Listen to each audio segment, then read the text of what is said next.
नमस्कार जय जगन्नाथ। रज पर्व यह 3 दिन धरी पालन करा जाए। प्रथमे रज सजबाज, यापर रजर प्रथम दिन को पहली रज बोली कहुए। द्वितीय दिन को रज संक्रांति बा मिथुन संक्रांति बोली कहुए और तृतीय दिन शेष रज बोली कहती। पुराण रे वर्णित अछि माँ वसुधा माँ महालक्ष्मी ए 3 दिन तांकर मासिक धर्म पालन करती। तेणु रज 3 दिन माँ को विश्राम दि जाए। एही रज 3 दिन रे कुंवारी कन्या एवं विवाहित नारी माने समस्त गृह कार्य विश्राम नहीं थांती। बसुमती स्नान रे माँ को शुद्धपोत भावे स्नान करी शुभ कार्य आरंभ होइथाए। एहाकु महालक्ष्मी स्नान मध्य कुहाଯାଏ। केही केही एहाकु ठाकुराणी गाधुआ बोली मध्य कहिथांती।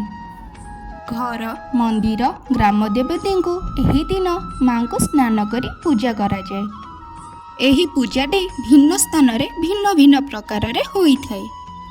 चलंतु ताहले आरंभ करिबा आजिर वीडियो। प्रथमे मु एठी पूजा करिया पई पीढ़ा थोइली और ताहा पाखरे शिल पुआ को थोइली।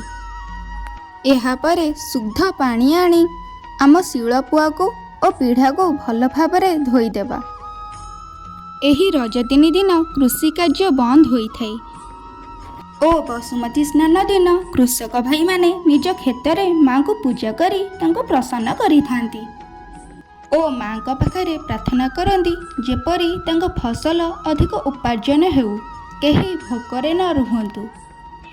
कहती जदि माँ प्रसन्न होइथांती तेबे वर्षा करती। शिलपुरे हलदी माखी सारी एठी आमे चंदन और सिंदूर लगाई देबा। एहा परे पीढ़ा उपरे लुण टिके थोइबा ओ नाना प्रजातिर फूल आनी माँ को सजाई देबा। रज संक्रांति ठारू ओडिशा रे वर्षा ऋतु आरंभ होइथाए एवं भूमि शस्य उत्पादन निमंते उपयोगी होइथाए। एठी मु किछि दुब आनी पीढ़ारे एवं शिलपुआरे देई देली। बे दीप धूप और नैवेद्य देई माँ को वंदेइबा।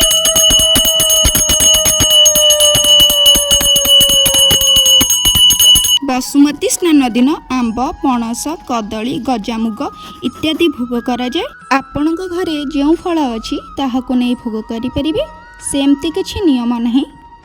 एही रजरे पुआ माने खेल कूदरे मर्जी भल खाद्य खाई मौसुम के स्वागत करि थांती।